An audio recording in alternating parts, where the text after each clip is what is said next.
she declared. I need passion. You're like a roommate I occasionally sleep with. I nodded. Fair comparison.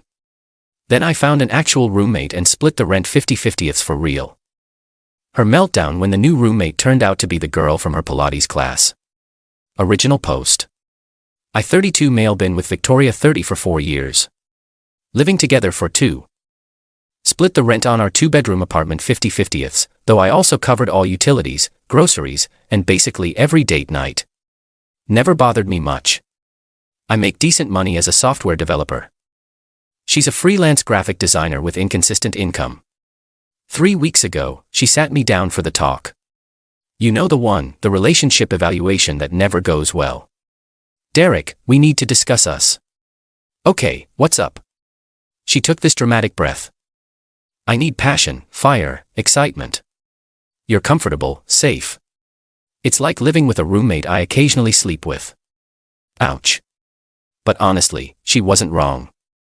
We'd become routine. Netflix, take out Missionary on Saturdays if neither of us was too tired. That's a fair comparison, I said. She blinked. That's it.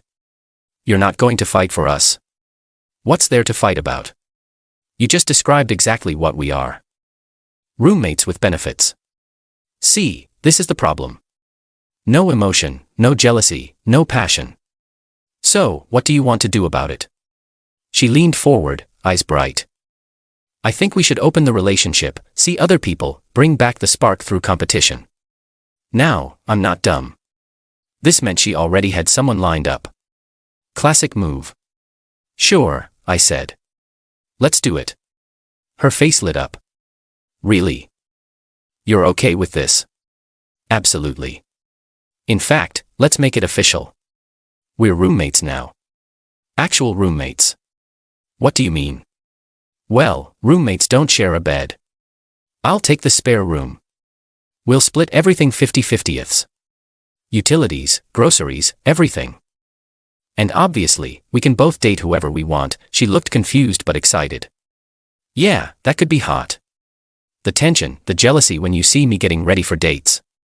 Totally, I said, already mentally redecorating the spare room. That night moved my stuff while she texted furiously on her phone. Probably setting up her first passionate date. Update 1. Week 1 of being roommates. Was interesting. Victoria went out 3 times.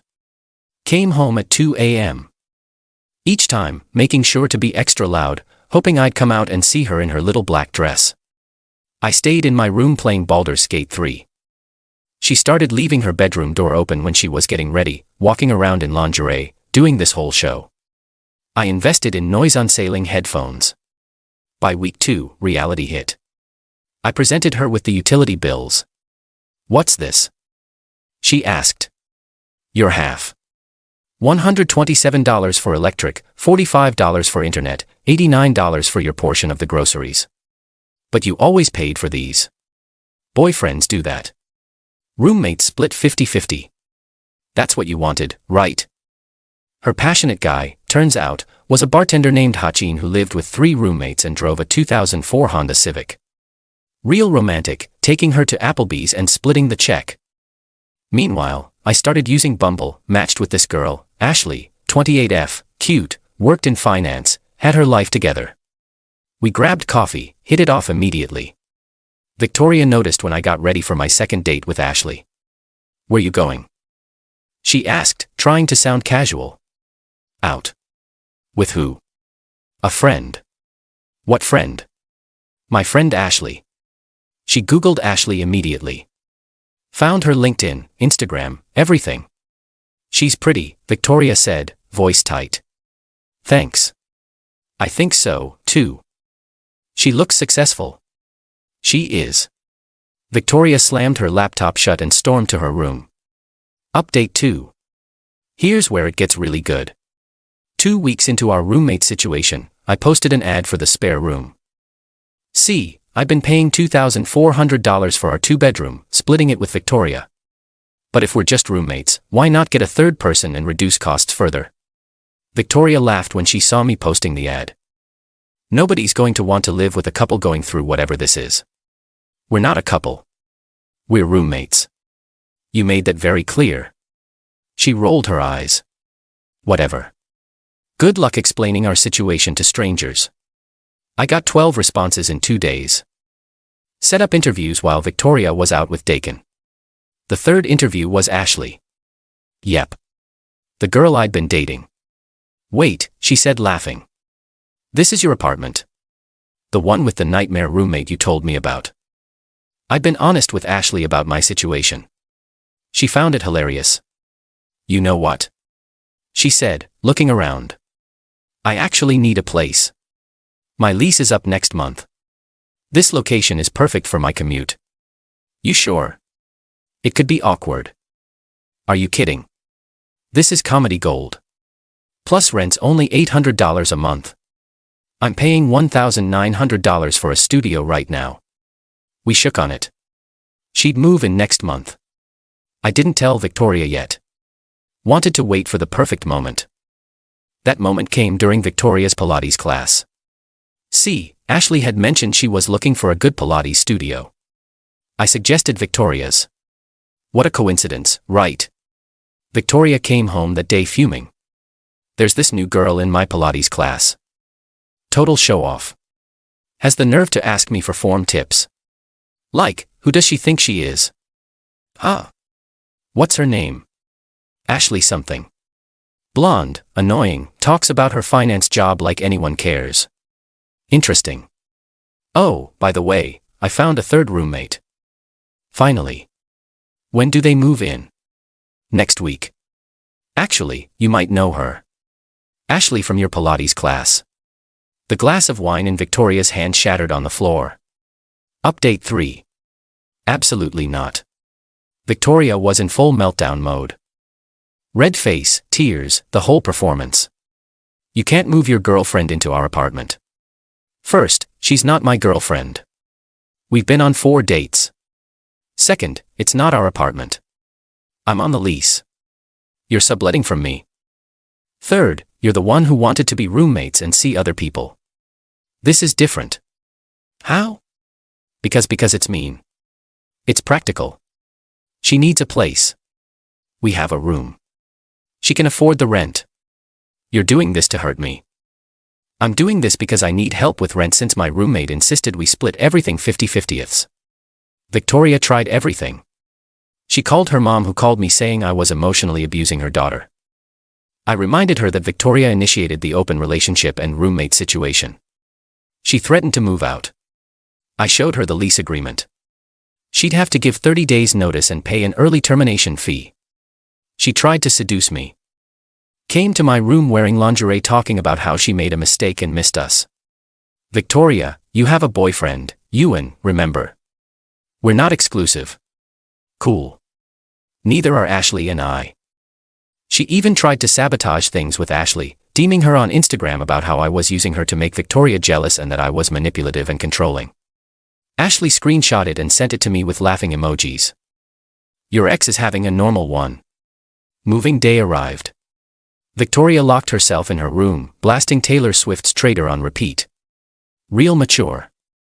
Ashley moved in with just 2 suitcases and some boxes. She was chill about the whole situation. Treated Victoria politely but distantly. Professional roommate behavior. The first night, Ashley cooked dinner for 2. We ate at the dining table while Victoria ordered DoorDash to her room. $38 for sushi. I know because she asked me to Venmo her half of the Wi-Fi bill right after, probably realizing she was broke from all the takeout. Update 4. Living with Ashley was amazing. She was clean, quiet, respectful of shared spaces.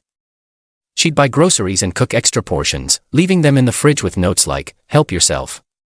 She replaced toilet paper without being asked, a dream roommate. Victoria, meanwhile, was spiraling. Haken dumped her after 3 weeks. Apparently, he wasn't interested in a complicated situation and found her constant talk about her ex, me, off-putting. She tried to cry to me about it. I directed her to Ashley, who was in the living room watching Love Island. Maybe your roommate can offer some perspective, I said. Ashley, God bless her, listened to Victoria cry for 20 minutes, then said, "Have you considered therapy? This seems above my pay grade." Victoria started bringing random guys home. Different one every few nights. Made sure they were loud. Ashley and I started a drinking game. One shot every time we heard Victoria fake a certain sound. We got hammered the first night and had to modify the rules.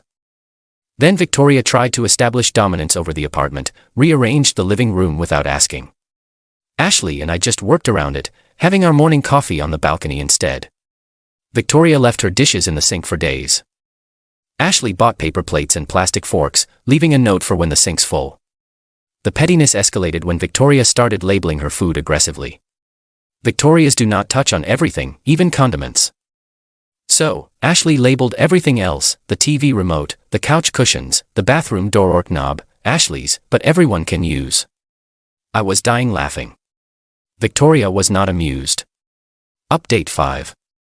The comedy peaked when Victoria brought her mom, Patricia, for an intervention. Patricia sat us all down in the living room like this was some kind of therapy session. "This living situation is toxic," Patricia announced. "Derek, you need to stop this childish behavior and work things out with Victoria." Ashley, sitting cross-legged on the couch sipping green tea, raised her hand. "Quick question. Are you intervening as Victoria's mom or as a licensed therapist? Just want to understand your qualifications here." Patricia's face went red. "I'm her mother." Cool. So, this is more of an emotional appeal than a professional assessment. Got it. You need to leave. Patricia pointed at Ashley. "You're destroying their relationship." "What relationship?" Ashley asked innocently. "They're roommates. I'm also a roommate. We're all just roommates here." I jumped in. "Patricia, Victoria is the one who wanted this arrangement. She said I was basically a roommate she occasionally slept with, so I got an actual roommate. Problem solved." Victoria was crying now. "Mom, tell him he's being cruel." Patricia turned to me. "You're a grown man playing games." "I'm a grown man respecting the boundaries Victoria established. She wanted to be roommates who see other people. That's what we are. You know that's not what she meant." Then she should have said what she meant. Ashley stood up. "This is fascinating, but I have a date tonight. Derek, want me to grab anything from the store on my way back?" "We're low on milk," I said. "Got it." She grabbed her purse, kissed me on the cheek. We'd started actually dating by this point, and headed out. Victoria exploded. "She kissed you?" "Yeah, we're dating now." "It's been a month." "You can't date our roommate." "Why not?" "You wanted passion and fire. Ashley and I have that. You should be happy for me." Patricia tried one more guilt trip. "Derek, Victoria loves you. She made a mistake. Be the bigger person." "I am being the bigger person." A smaller person would have kicked her out when she said I was basically furniture she occasionally used. Instead, I'm honoring her wishes. She wanted to be roommates. We're roommates. Update 6. After the failed intervention, Victoria went nuclear on social media. Posted this long thing about narcissistic exes and emotional manipulation. Ashley commented, "Sorry about your ex, by the way, your rent portion is due tomorrow, Venmo or cash works." The comments section exploded. Victoria's friends were confused. "Wait, you live with your ex? Why is his new GF your roommate? Girl, this sounds like you're the problem." Victoria dirty deleted the post within an hour. But the real drama came when Victoria couldn't make rent. Turns out maintaining her passionate lifestyle, new clothes for dates, Uber rides, covering her half of dinner. Haken believed inequality had drained her savings. She came to my room crying. Real tears this time. "Derek, I can't afford rent this month." "That's unfortunate. Can you cover me just this once?" Boyfriends do that. Roommates don't. "Please, I'll be evicted. You could always move back with your mom." "I can't. She lives in a studio." "Then you better find the money." She had to sell her Peloton. The one she'd insisted we needed that I had paid for that she got to keep because it was hers. Got $400 for it. Still short. Ashley, because she's actually a decent person, offered Victoria a deal. "I'll cover your shortfall if you do all the cleaning for 2 months. Bathroom, kitchen, everything. Victoria, with no other options, agreed. Watching Victoria scrub the toilet while Ashley and I watched Netflix on the couch. Not going to lie, felt pretty good. Update 7. Last week, Victoria finally broke. She knocked on my door at 2 a.m. No lingerie this time, just pajamas and puffy eyes. I messed up. Okay. I thought I wanted excitement, passion, but Hachin was passion. And he ghosted me. The other guys were excitement, and they didn't call back. You were stability, safety, love, and I threw it away for what?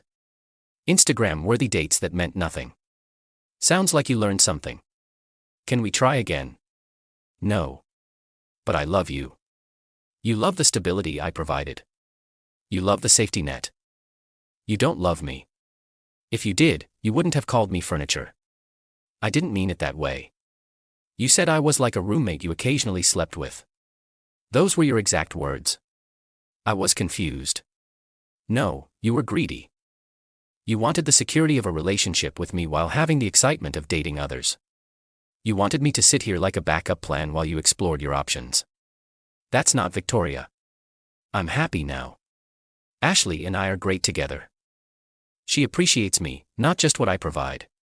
She cooks with me, not just expects me to order food. She plans dates, too, not just waits for me to entertain her. She sees me as a partner, not a safety net. So, you're choosing her. I'm choosing someone who chose me first, not as a fallback when the passion fizzled out. She moved out the next day. Didn't say goodbye. Just left her tea on the counter. Patricia came to get her stuff, calling me every name in the book. I just smiled and held the door open. Final update. Been 2 months since Victoria moved out. Figured I'd give one last update. Ashley and I are officially together. Like Facebook official and everything. She still pays rent because she insists on it. But we share the master bedroom now. The spare room became her office.